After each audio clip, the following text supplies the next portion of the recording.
Have you ever wondered how to unstuck your life? In this video, I'm going to show you how to use the maze method to unstuck your life. So stay tuned, stick around, let's get right into the video. This maze method simply uses a concept in the engineering field called the BFS. Breadth First Search. What we mean by breadth first search, that is exploring all possibilities before moving on to the next possibility. It's as simple as that. In order to explore other possibilities, you have to use specific cardinal points. That is either knowing where your north pole is going to be, your south, your west, and your east. And by knowing this, everyone starts at a point in life where you have to move from your north to your south, or to your west, or to your east. But how do you unstuck your life using this method? But first, I would like to explain this concept for you to understand. Assuming you have your point 1 here, this is you, nice face, and you're at point 1, and you are feeling stuck, and you don't know what to do, what next to do. With a breadth first search, you're going to explore other possibilities. So you have to know where you are on your cardinal point. In this case, we're going to choose our starting point to be our east. So at our east, we can explore possibilities. At our north, we move anti-clockwise with this maze method using the breadth first search. You explore your north, and you can see wherever you find these red hatches, you find that these points are blocked, so you cannot explore any possibilities within this range. But the empty spaces are spots that you can explore. You have to begin from the starting point, so you have to choose your starting point. You can either choose from near any point, but let's take it in this case, this is our starting point, and this is where we are starting. And we are starting at a point where our cardinal points point at the east. So our north, we cannot explore anything here because it has been blocked.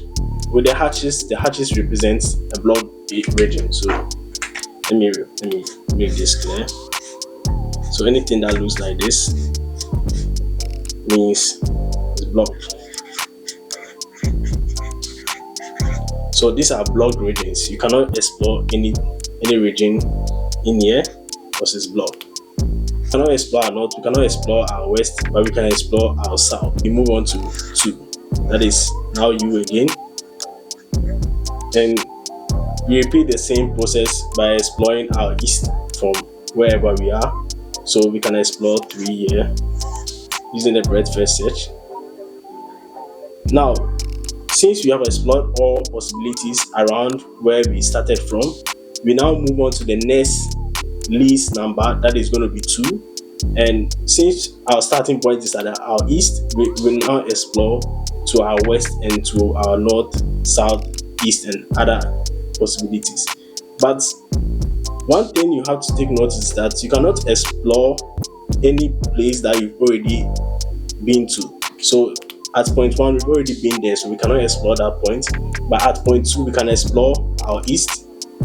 It's going to be 4, and we cannot explore our north, we cannot explore our south because this point becomes our range, but we can explore our west, that is 5. So we have our face here, and we have our face here as well.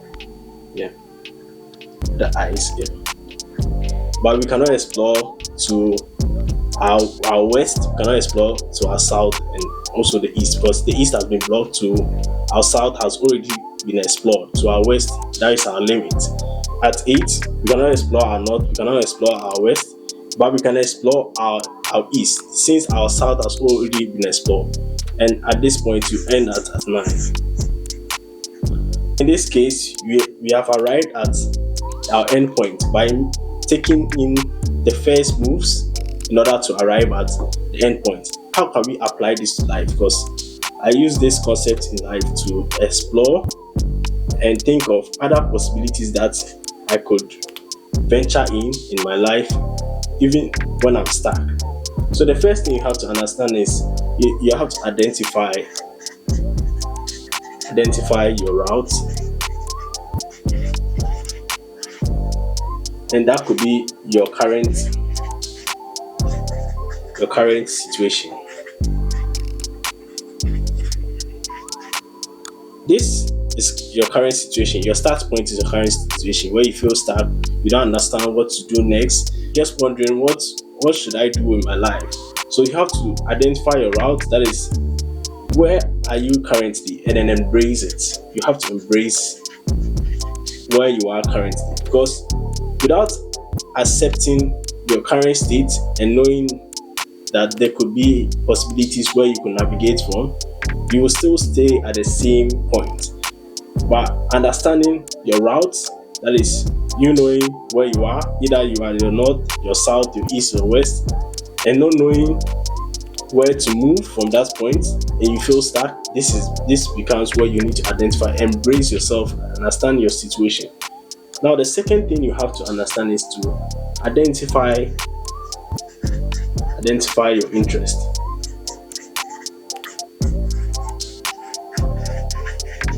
The reason why I brought in this is, without finding an interest in something, you will never be pushed to explore other possibilities. You need to identify your interest. Maybe you are interested in videography, maybe you are interested in writing, maybe you are interested in reading, maybe you are interested in designing.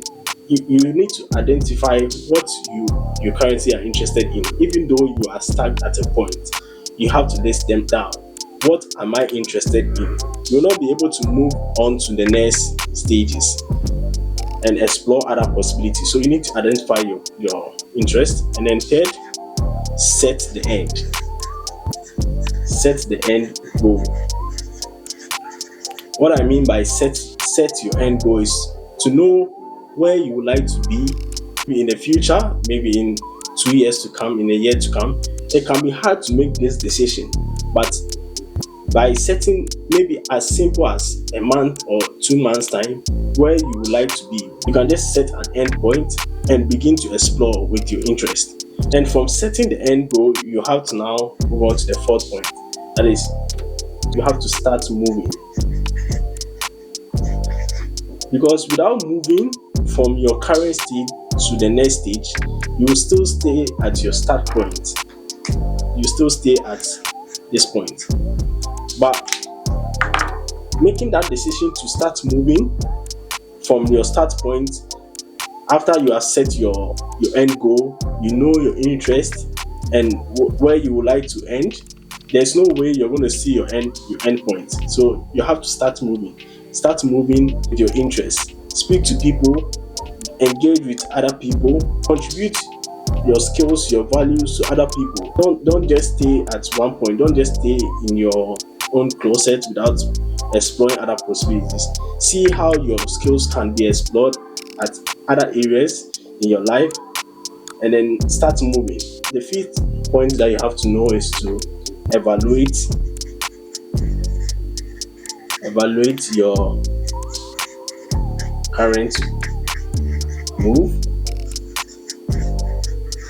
and trust yourself.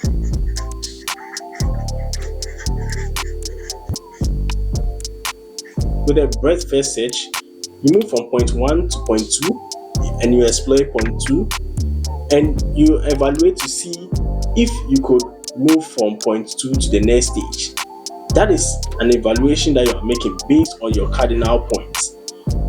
After making the move, you have to evaluate to see, okay, with the decisions I'm making now, with the actions I'm taking now, without understanding the point of evaluating your current move, there's no way you're going to get to your end, because you can start moving, but then not knowing where you are going to end and evaluating the steps that you need to take and then trusting yourself, there's no way you're going to end at your goal.